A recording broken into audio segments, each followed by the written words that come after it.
Кто такой Data Scientist? Data Scientist, вот как вы видите в графике, это новая профессия. Она появилась примерно недавно, но как бы самой аналитикой, конечно же, занимается уже достаточно давно, но конкретно сам Data Science, он начал именно со стороны программирования развиваться где-то лет 10 назад. Оно как направление состоит из стека нескольких наук. Это первое, это математика и статистика. Сюда входит и линейная алгебра, сюда входит и матанализ, сюда входит и калкулус, и статистика. И второй стык науки, это получается программирование, это computer science. Это туда входят алгоритмы данных, туда входят алгоритмы структуры данных, туда входит паттерны программирования, сам вообще все, что связано с компьютером, то есть это вот относится. Так как Data Science, он как направление и как профессия очень быстро растет, то и примерно от него как бы отцепляются какие-то другие профессии. И это нормально, так как если когда-то там 10 лет назад все это делал один человек, то на данный момент за счет того, что данных очень много и требования, конечно, гораздо сильнее выросли, требования дата-сайентистам, и как бы от них пошло только ответвление в другие направления. Это первое, это инженер машинного обучения. У инженера машинного обучения по большей части здесь будет именно мат-анализ, линейная алгебра и очень много программирования. В то время как у MLOps называется, он исходит ответвлением от не только от Data Science, но также от другого называемой профессии, называется DevOps. И от DevOps, то есть называется MLOps, у него по большей части это программирование. То есть у него математики, статистики очень-очень мало, где-то процентов, наверное, 10, там 20, даже меньше того, зависит от конкретной задачи, и у него по большей части это программирование. И я здесь красным выделил именно Data Analytics и Data Engineer. У Data Engineer он чем-то похож на MLOps, то есть, но у дата-инженера задача именно работать только, скажем, с базами данных, то есть структурировать именно базу данных, и по большей части у него как раз-таки программирование само по себе, и очень мало статистики. У дата-аналитика же наоборот, у него программирование где-то процентов 30-40, и 67% это в основном статистика, математика. Почему я здесь именно Data Science выделил именно в кавычках, так как Data Science очень быстро растущая профессия, то сам по себе как Data Scientist, как единорог, который занимается всем, да, то есть и ML-инженером, и ML-опсом, и дата-аналитикой, она сейчас пропадает и по большей части появляется, вот именно занимается ответвлением от них. Мы ответили на первый вопрос, кто такой Data Scientist, и второй вопрос, что такое вообще сам Data Science, сам по себе как направление. Data Science, как мы видим огромную именно сферу влияния AI, то есть это Artificial Intelligence, в него входит машинное обучение, внутри машинного обучения входит глубокое обучение, называется Deep Learning. И как мы видим, именно сам Data Science, она не полностью, она частично является как бы интегрирован во все эти сферы. И это как бы действительно так как именно Data Science является неотъемлемой частью именно самого искусственного интеллекта, именно самого машинного обучения и глубокого обучения. Последние 3-4 года, наверное, Data Science настолько сильно растет, что, по сути, именно общая часть между Data Science и Artificial Intelligence, она как бы почти что сливается. И почему именно растет сам Data Science очень быстро, с такими очень быстрыми темпами, и почему же растет сам искусственный интеллект, это вот только одна причина, это для них служит катализатором, это данные. Данные – это, по сути, основа всего Data Science, это основа всего машинного обучения и основа всего искусственного интеллекта. То есть понятно, да? Почему именно на рынок появился такие профессии, как Data Scientist? Потому что традиционные дата-аналитики и традиционные специалисты, они перестали справляться тем потоком данных, который начал увеличиваться на данный момент. Так как вот и здесь есть по репорту International Data Corporation, она предполагает, то есть она, forecasting, она прогнозирует, к 2025 году будет создано, то есть общее количество данных вырастет до 163 зеттабайтов, зеттабитов. Это около 165 сколько-то миллиардов гигабайт сырых данных. Это действительно очень много, и с таким потоком данных нужно кому-то справляться. В каких индустриях вообще работают дата-сайентисты? То больше всего работает именно в IT-сфере. Их очень много в исследовании, как мы видим, да, то есть тут исследований, их достаточно много в financial tech, то есть и в финансовом секторе, их много и в менеджмент консалтинг и также в маркетинге. Я могу сказать то, что Data Science применим везде, где есть минимальное количество данных. Понятное дело, то есть здесь, так как мы обсуждаем именно Python, то есть работа с Python, если предполагается работа с Python, то предполагается как бы достаточно большой объем данных, так как если бы было бы объем данных недостаточно большим, то есть она была бы, скажем так, средним либо малым, то при этом было бы достаточно просто управляться с Excel. И здесь также есть top locations, то есть где больше всего дата-сайентистов работают. Это, конечно же, на первом месте США стоит, а потом же уже Индия, Британия, Франция и дальше по Европе. То есть почему мы именно используем Python в Data Science? Python, он, во-первых, является высокоуровневым языком, то есть high-level programming language. Высокоуровневый означает то, что он больше ближе к человеческому интуитивному, то есть он интуитивно понятен, он ближе к человеческому языку, нежели чем к машинному языку, да, то есть его структура программирования, она очень ближе к человеческому пониманию, и тем самым, то есть он облегчает работу взаимодействия с этим языком, и он также является очень таким user-friendly, то есть он user-friendly по отношению к новичкам. Также его очень быстро на нем учиться, и его очень легко использовать. То есть easy to use and learn. Это я знаю по себе, его можно буквально выучить при должном усердии примерно за неделю, даже меньше того. И так, третье преимущество у Python, то, что он, наверное, я думаю, это самое большое преимущество, он открытый и он бесплатный. Четвертое преимущество – portable.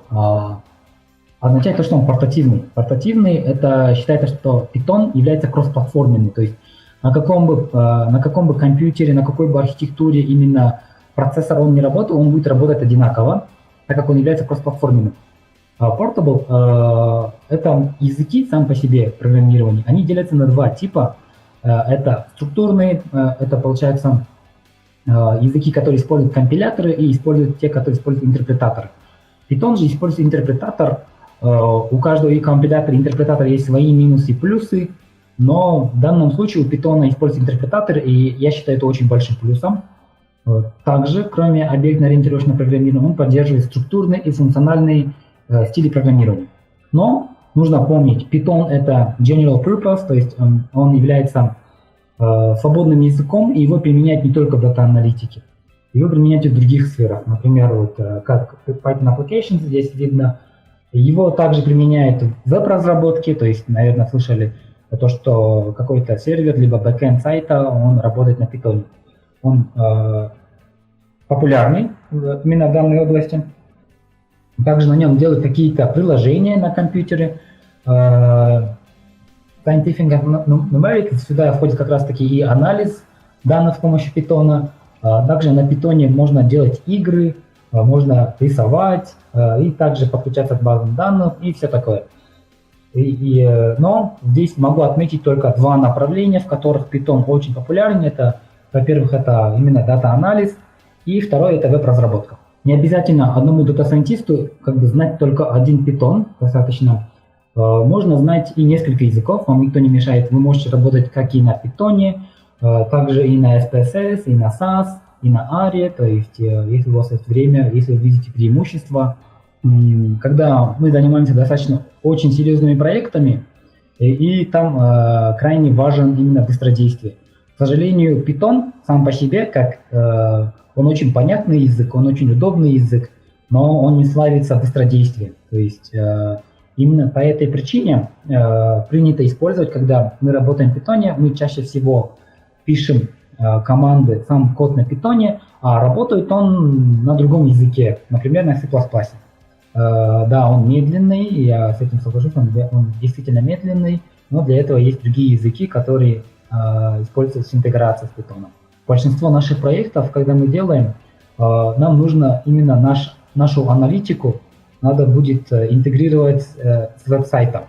Тогда это достаточно легко, то есть так как и веб-разработка, и дата-аналитика идет на одном том же языке, и его очень легко друг к другу интегрировать.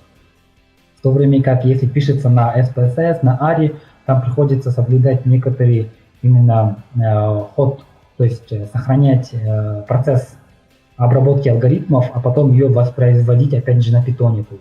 И это достаточно очень трудоемко, поэтому чаще всего можно поделить просто на саму весь Data Science на 3 части. Это Data Mining, это Data Visualization и Machine Learning. Сам Data Mining это библиотека. В основном, именно когда работаем с дата-анализом, на самом Python, в основном это библиотека Pandas для линейной алгебры, для мат-анализа, для калкулуса используем это NumPy и SciPy. Matplotlib для визуализации данных, Seaborn и Docker. Здесь же 3 основные библиотеки, которые я могу отметить. Их достаточно много на самом деле, на каждый ряд. Это Scikit-learn, это PyTorch и TensorFlow. PyTorch и TensorFlow являются именно библиотеками глубокого обучения, в то время как Scikit-learn именно покрывает алгоритмы классического машинного обучения. Также это инструменты, которые используют Python. Это что-то вроде именно среды, в которых работает сам Python. Для дата-сайентистов самое главное это Anaconda. Это пакет библиотек, я сказал бы, это пакет инструментов. Мы его очень часто применяем. Он как раз таки спроектирован только для дата-сайентистов. На нем очень удобно работать только дата-сайентисты. Он в себе содержит другие инструменты. Это Jupyter, это Visual Studio, это Spider, самые популярные эти 3. Тот же самый, например, Python в веб-разработке. Чаще всего там любят ребята, это либо Visual Studio, либо PyCharm инструменты, программы, да, которые используют Python. Дата-сайентисты же больше всего обожают просто Jupyter. Jupyter, он очень удобен. У меня есть сейчас очень такой базовый EDA, как происходит на Jupyter, я также покажу. И сам Jupyter, он также интегрирован в Colab и в Kaggle. Colab — это Google сервис, бесплатный сервис Google, где используется Jupyter. Там используются достаточно очень мощные компьютеры, мощные сервера, где можно обрабатывать свои данные, какие угодно. Также можно там же тренировать эти данные, испытывать их, все такое. Kaggle — это, по сути, платформа для дата-сайентистов, там, где они соревнуются в своих моделях, своими работами. То есть Kaggle — это платформа, это открытая платформа для дата-сайентистов. Туда выкладывают свои данные какие-то крупные компании, корпорации, которые хотят решить какую-то задачу, какую-то проблему с помощью данных. Так, я вижу вопрос. Что нужно знать, чтобы устроиться на стажировку, где можно стажироваться по ДС? Что нужно знать на стажировку, я примерно рассказал. Это нужно обязательно знать Python, это нужно знать SQL, это, желательно знать еще те библиотеки, которые я показал тут. То есть по минимуму нужно все эти библиотеки знать очень-очень хорошо, и нужно хотя бы иметь базовый опыт работы с этими библиотеками. Потому что задач бывает очень много, они бывают от, скажем, достаточно странные задачи, достаточно странные метрики, и в зависимости от всего этого, то есть это, в принципе, будет достаточно, чтобы устроиться на стажировку. Где можно стажироваться, в принципе, там вообще, где есть данные. Я знаю, дата-сайентисты есть в Билайне, я знаю, есть во всех телекоммуникационных компаниях, корпорациях, есть в банках, есть также в ритейл-сферах, это, по-моему, сеть магазинов Народный, Глобус, насколько я знаю. Также есть несколько IT-компаний, которые занимаются дата-сайенсом. Одна из них это наша, TDSI. Есть также, по-моему, занималась ZenSoft, насколько, если мне память не изменяет. Вот вы делились своими, вернее, тулами для Python и еще библиотеками, платформами. Я хотела просто узнать, бесплатны ли это все ресурсы? Да, да, как я до этого сказал, то что Python он является именно open source и бесплатным, и все библиотеки, которые к нему прилагаются, также open source и бесплатные. То, что онлайн-курсы прохожу ли я по Python и по большим данным, я скажу честно, онлайн-курсы я проходил, наверное, год назад, так как нужно все-таки обновлять свои эти знания, но на данный момент у меня достаточно много проектов, и так как я еще работаю и на Германию, и на местную компанию, получается, на онлайн-курсах у меня времени, чтобы себе проходить, чтобы самому проходить, у меня нету, поэтому, так как мне опыт позволяет, мне достаточно прочитать документацию конкретной библиотеки, конкретной функции. Да, можно, то есть вы можете самостоятельно изучить Python. На самом деле я также изучил самостоятельно. То есть мне прям никто прям так сильно не преподавал, так как мне по работе было нужно именно анализ данных, так как я еще на магистре начал работать в лабораториях именно дата-аналитиком, и мне там требовалась именно обработка больших данных. И я работал тогда на MATLAB, я потом разочаровался в нем, и я перешел полностью в Python. Также можете, есть курсы на EDX, есть курсы на Udacity, есть на Coursera, но, конечно, для всего этого обязательно нужно знать английский, то есть без английского Data Science это достаточно тяжело. Также скажу вам, Data Science, да, то есть я часто слышу, Data Science, на русский перевод Data Scientist нету, все Data Scientist обязательно должны знать английский на очень хорошем уровне. Да, вот еще у нас в Кыргызстане вроде бы есть Data Science Community, да? Вы, по-моему, частью его являетесь. Можете рассказать немножко подробнее? Кто может присоединиться и вообще чем помогает комьюнити интересующимся? Да, у нас есть в Телеграме. В Телеграме есть Data Science Community. Я прям сейчас в комментарии скину его ссылку. Называется Data Science Бишкек. Я там являюсь администратором. И Data Science Community – это, по сути, объединение всех дата-сайентистов именно из Кыргызстана. Там также есть ребята из Америки, именно наши соотечественники, которые работают в Америке, в Японии, в Европе, в России, в сфере Data Science, также в Казахстане. Вы можете там задавать свои вопросы, любые конкретные вопросы, там, начиная, как установить ту или иную библиотеку, как его использовать, там, какие есть проекты открытые и все такое. Python, он очень user-friendly, то есть он также очень легко, интуитивно понятный, и он очень, скажем так, легко усваиваемый для не IT-специалистов. Я знаю достаточно много не IT-специалистов, которые занимаются дата-сайенсом, дата-анализом, но здесь, скажем так, есть другая область, это математика, нужно математику знать на хорошем уровне. Так, можно сказать про Deep Learning и Big Data. Big Data, есть Big Data в понимании Big Data как количество данных, также есть Big Data в понимании технологий. Если мы рассматриваем как понимание именно количества данных Big Data, то то, что я делаю, занимаюсь Data Science, он сам по себе уже является Big Data, так как я обрабатываю более миллиарды данных, там у меня 200 миллионов, 300 миллионов, 400 тысяч миллионов, то есть там уже как бы не так просто, так как там меняется сам масштаб в Big Data, и приходится уже смотреть за такими вещами, как аппаратное ускорение данных, такими вещами, как асинхронная, синхронная, параллельная обработка данных и все такое.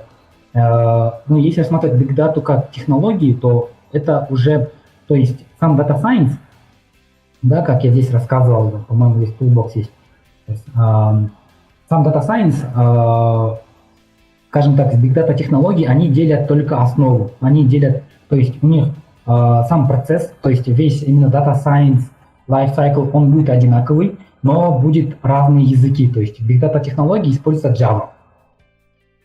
Почему Java? Так как Java, в отличие от Python, является, может выдерживать высокие нагрузки данных, и он входит именно в порядок Big Data Technologies, то есть там есть свои библиотеки Apache Spark, Apache Hadoop и все такое, то есть именно они являются Big Data технологией. У них теория Data Science, они одинаковые, отличается только язык, область применения и сам процесс. Так как у Java, понимаете, да, Java, он не является ни функциональным, ни структурным программированием, он является чистым объектно-ориентировочным программированием. И его разрабатывать как на питоне функциональное программирование не получится.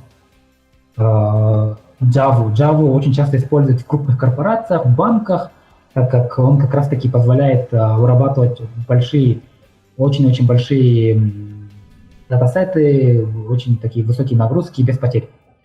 А Deep Learning он умеет делать то, что не умеет делать классические алгоритмы машинного обучения. Поэтому Deep Learning, то есть Deep Learning является основой всего AI. То же самое автопилоты, да, видели, у Tesla есть автопилот, они работают полностью на Deep Learning. Тот же Siri, Google Ассистент, вот этот Face Recognition, когда вас обнаружит по лицу, там, то, что у нас стоят камеры на дорогах, которые штрафуют машин, это все работает на Deep Learning. Это все чистые Deep Learning модели. Также Deep Learning. Deep Learning является чем-то вроде тяжелой артиллерии. Он чуть ли не 10 раз, не 100 раз сложнее, чем обычный классический алгоритм машинного обучения, так как у Deep Learning есть также очень большой масштаб архитектур. Эти архитектуры, они очень сильно друг от друга отличаются, и также есть цели, где применяются эти архитектуры, и все такое. Насколько актуален скала? Насколько я знаю, я еще не встречал проекты именно на скала. Это вот из моего опыта, так как даже работая на Германию, у меня все-таки там чистый Python, полностью чистый Python, но у них есть такие ускорения, как SciPython, у них есть ускорения, как асинхронный Python, и у них есть ускорение в виде кластеров Kubernetes и все такое. Так что я бы сказал бы то, что я в скале еще не работал, то есть так как мы все задачи делаем на Python, и если есть какая-то вероятность высокой нагрузки, то мы его просто компилируем под C++, а потом его разворачиваем. А вот, Адил, дата-сайентисты занимаются фрилансом или это только такая командная работа? Здесь бывает и то, и другое. То есть бывает, когда занимается один человек, бывает, когда занимается в команде. Но когда занимаются уже люди в команде, там, получается, есть свои так называемые трекинговые системы. Это что-то вроде...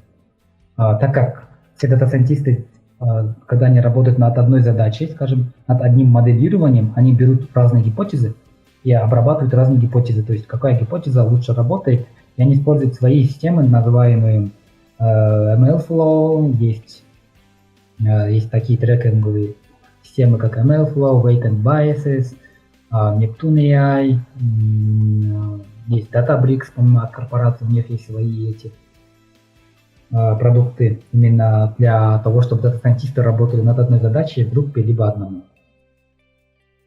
Так, еще вопрос. Работает ли у нас со статом? Честно скажу, я не могу сказать, так как все дата-сайентисты, которые работают у меня, они все только на Python. Так как у нас еще стоит задача с интеграцией с сервером, также с интеграцией с кластером. В основном это Kubernetes, это Kubeflow, это Knative. То есть там, конечно, как бы без обычного Python просто не обойтись. И поэтому, так как Python он очень легко и быстро интегрируется с другими сервисами, я все-таки как бы советую вот всем новичкам все-таки изучать Python. Да, вот тут в чате вас спрашивали про темы калкулуса и математики, которые нам нужны для Data Science. Так, тему калкулуса и математики. Смотрите, DS, Data Science, именно в аналитике, то есть Data Analytics, да, то есть мы сейчас не будем касаться Machine Learning Engineering, именно Data Science и Data в аналитике применяются 70-80% это статистика, это чистая статистика. Потом идет линейная алгебра, так как с помощью линейной алгебры надо будет именно переводить их в массивы данных, то есть эти датасеты надо будет переводить их в массив, понятный для компьютера, так как когда мы работаем с дата-аналитикой, да, то есть я всегда, когда обучаю своих студентов, я говорю, есть структурные данные, есть неструктурные данные. Есть данные, которые понятны для людей, есть данные, которые понятны для машин. И те данные, которые понятны для людей, они непонятны для машин. И наоборот. То есть здесь нужно всегда переходить из одной части в другую часть. И когда мы чистим данные, когда мы анализируем данные, мы их делаем human readability, то есть мы их делаем, повышаем читаемость для людей. И поэтому мы их структурируем. Но линейную алгебру мы обязаны использовать, когда нам нужно делать ее понятным для машины. То есть обычный датафрейм, обычный датасет компьютер не поймет. Ему нужно именно подавать в виде массивов. И как раз таки эти массивы, и как работать с этими массивами, там есть достаточно много методик, там есть свои методики в виде стандартизации, скейлинга, нормализации, то есть там нужно постоянно skewness высчитывать. И все такое, это все линейная алгебра. Сама линейная алгебра есть еще также ответвление, как мат-анализ, калкулус, но калкулус и мат-анализ, они применяются уже в deep learning. То есть именно в этом кругляшке, то есть deep learning, у нас есть библиотеки глубокого обучения, как PyTorch и TensorFlow. И для того, чтобы понять, как они работают, для того, чтобы вообще, что они делают, здесь нужен чистый калкулус и нужна именно мат-анализ, так как он работает порядком не с одной функцией, он может работать, у него может быть внутри чуть ли не 10-20 разных функций, и все эти функции, вы должны знать, что эти функции, что они делают, что вы получаете, когда вы берете производную от этих функций, что такое chain rule, что такое именно комплексные производные, сложные производные, все такое. Так, есть ли компании, которые работают, я знаю, есть в Иракезе, который работает именно в области deep learning, они его интегрируют на сервер. В Zensoft была, в MedDevs, по-моему, пару проектов были. Но это также от проекта к проекту. И у нас недавно проект закрылся по deep learning, пару проектов, про Pandas. Pandas — это библиотека, который взаимодействует именно как раз-таки то, что делает понятным для человека. Я, например, покажу. Pandas, он делает его похожим на Excel-ку, и он этим удобен. Вот мы видим, я, например, здесь использую как раз-таки PD, это Pandas укорочено.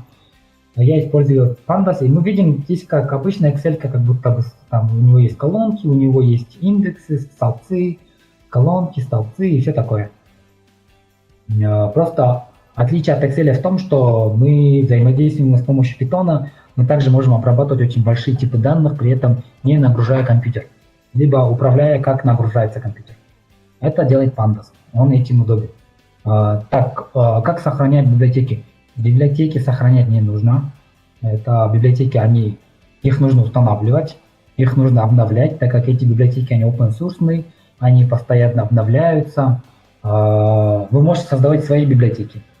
Это возможно, то есть вы можете создавать свои функции для взаимодействия с собственными данными, вы можете таким способом автоматизировать свою работу. То есть если у вас есть рутинная работа, связанная с Excel, рутинная работа, связанная с каким-либо массивом данных, вы можете на Python создать свою библиотеку, сохранить его и каждый раз переиспользовать при автоматизации. То есть таким способом вы просто автоматизируете свою работу. Вы можете создавать свои библиотеки. Я создавал несколько своих библиотек для конкретно, например, у меня была библиотека для работы. Это нужно узнать в Codify. Насколько я знаю, по-моему, то ли 10 тысяч, то ли 8,5 тысяч, кажется. Около 10 тысяч, насколько я знаю, это за месяц. Это 12-13 уроков в месяц. Но на данный момент, по-моему, эти курсы вы можете записаться, так как они сейчас заморожены из-за коронавируса. Мы сейчас просто в онлайне. А вот такие курсы, они именно, general, общие по изучению Python, или же они специализированы для будущих дата-сайентистов? Здесь каждый решает для себя то, что будет специалистом, либо просто изучать эту аналитику. Но мы преподаем, то есть именно я стараюсь именно преподавать с разными датасетами, то есть это один день это бывает какие-то датасеты из ProOn, один день бывает датасеты из рынка недвижимости, один день это датасеты из e-commerce. То есть я стараюсь именно охватывать большую часть датасета для того, чтобы было максимальное понимание то, с чем как сталкиваться. Какие разделы программирования нужно знать для DS? Это, поначалу как бы нужно знать только сам Python, но по мере усложнения задач и работ, то есть более advanced level, там уже нужно будет знать алгоритмы, структуру данных, алгоритмы, так как они с этим очень и очень тесно связаны. Также нужно знать, как работает, желательно, как работает процессор, то есть какие-то вещи, как работает ядро, как работает CUDA ядра, то есть это крайне важно, так как на intermediate, на advanced level они очень часто применяются. Я бы сказал, даже в Computer Science нет, скажем, именно лишнего раздела, который не применялся бы в DS. DS это, по сути, тот же самый Computer Science, просто очень тесно связанный со статистикой и с флешматом.